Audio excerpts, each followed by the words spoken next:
Iniciatyva Baltoji banga yra projektas skirtas skatinti Lietuvos verslo skaidrumą.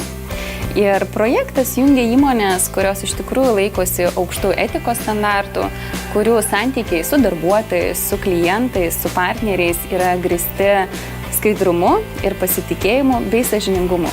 Įmonės, kurios prisijungia prie Baltosios bangos, iš tikrųjų ne tik pačios rodo save ir savo skaidrumo pavyzdį, bet jos skatina ir savo partnerius aktyviai, skaidriai dalyvauti viešuosiuose pirkimuose, sąžiningai mokėti mokesčius į Lietuvos Respublikos biudžetą ir, žinoma, skaidriai atsiskaityti su darbuotojais.